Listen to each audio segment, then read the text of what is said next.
What is going on? Welcome back to Financial Journey. So today when I talk to you on Lucid, I want to go over some of the current data points, break it down on what is plaguing Lucid today, and go over everything else you need to know. But first, make sure to hit that thumbs up and subscribe. Always greatly appreciate that. And with that said, let's get right to it.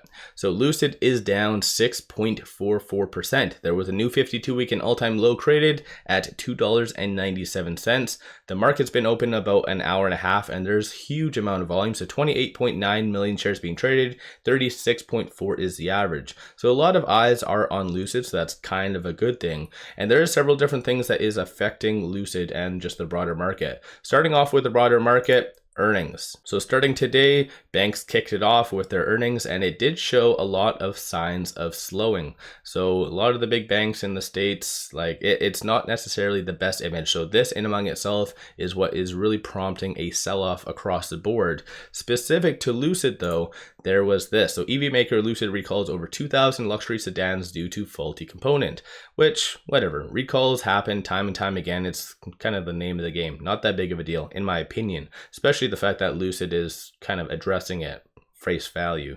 But when it comes down to on a percentage basis, the fact that they are recalling over 2,000 vehicles, whereas they only did produce, based on what they just disclosed, 8,400 in 2023, not good. That is just very, very poor. And even more so in Q1 2023, they were trying to rationalize a lot of the lower production because they were saying that we're going to go slower, but we're going to build extremely high quality vehicles.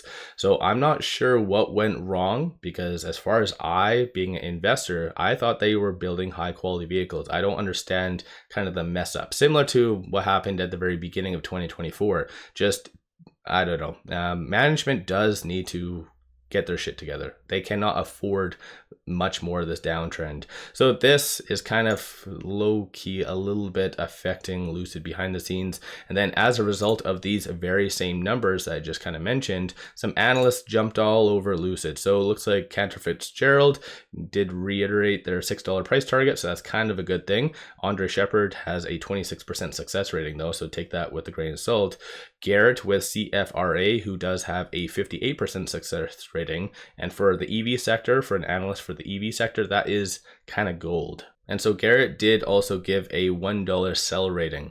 So who knows? I'm just waiting for Adam Jonas with Morgan Stanley to come on and kind of give a $1 price target as well. But this isn't good by any means. So let me know your thoughts on Lucid kind of going down, and what's your thoughts on this recall? Do you think it's a big deal?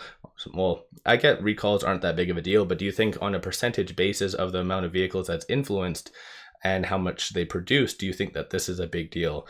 And also on a side note, I did get some comments saying that I was wrong, because I did say yesterday that Lucid did essentially miss on their targets. So they did produce 8,400 vehicles in 2023 and did deliver 6,000. And a lot of people were saying that the targets are for production. And if you kind of look based on the wording, they've used this same wording throughout 2023. I believe they changed the wording tail end of 2022, but it says production outlook for 2023 is revised to 8,000 to 8,500 vehicles from prior guidance of more than 10,000 to prudently align with deliveries. So this right here means that that's also their target for deliveries. So I guess it's kind of the cup half full kind of scenario. So yes, technically, I guess if you're talking on production, they did hit their targets, but the fact that they used this wording does also mean that they were having that as the target for deliveries. And a lot of people were saying that they've never used deliveries as a benchmark. That's also incorrect. It's starting in 2021, that's actually what they did use as a benchmark, is deliveries, until they were really messing up, and then they kind of worded it in beginning of 2022 to have it more oriented towards just production and not deliveries. So it's just a weird kind of set of wordings ultimately. So let me know your thoughts on that. Do you think that Lucid hit their targets, missed? What's your viewpoint? I'll go over all the things that you need to know. So right now, shorts are jumping all over Lucid, up 1.77 million shares. and 28.23% of the free float is being shorted. 249.93 million shares overall are being shorted. Cost to borrow average is 5.68%, so that is a little bit higher in comparison to yesterday. And through Interactive Broker, short availability does indicate there is about 3.5 million shares available to be shorted. So shorts, oddly enough, have a lot more ammunition in their belt if they wanted to bring Lucid and keep it below or within that $2 range. So not necessarily the best. Options wise, $473,000 in calls being purchased versus $800,000 in puts. And of all the sentiment wise, 63% of all the options being done today is bearish. So even though there was a new 52-week and all-time low, people are anticipating for it to continue to trend down. Similar to what I mentioned yesterday or in my video last couple days, that there is the Elliott wave technicals that's projecting it to go to about 250. So that is kind of scary, but who knows? Let me know your thoughts. As far as of the call options that are being purchased though, it is anticipated for it to be above 350. And of the puts that's being purchased, it is anticipated for it to be oddly sub 250 by the end of next week. So that's not necessarily the best. Looking right here, these are some of the transactions that did occur on the secondary market above $100,000. Very small amount. So despite the high volume, a lot of that is probably just algorithmic tradings and just a lot of smaller transactions. So not a lot of long investors are essentially getting in, which is a little concerning, especially like I said, with that 52-week and all-time low being created. Like value investors aren't getting in. But technical wise though, with it at 304, it is trading between this S3 and this S2. So 296 is going to be that strong support, and coincidentally that's actually what it bounced off of. So 297. So it's kind of, that's a good thing, at least it shows that it's a very strong support.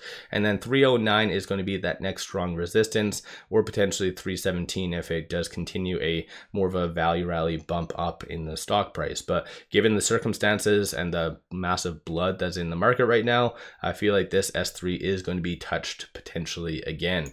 Number of retail investors are still getting out of Lucid. Stochastic is at 3, no defined trend, but it is considered oversold.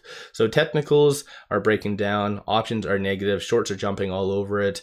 So there's just a lot of the data points that I like to look at are all negative for Lucid. So not being a financial advisor or anything, I do anticipate Lucid to continue to trend down. So give yourself a shout out. Are you bold enough to buy, or have you been selling? What have you been doing with Lucid? Last time I bought was at 355.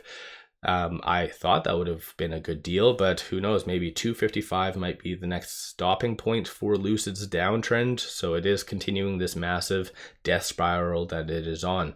But even though Lucid is going down and quite significantly, take advantage of these promos. It has been extended up until January the 15th. Simply sign up for an account with Moo, throw $100 at it, and you get 5 free stocks. Each stock is valued up to $2,000. So take advantage of this. Link in the description below and also comments. With all that said, I appreciate all of you watching.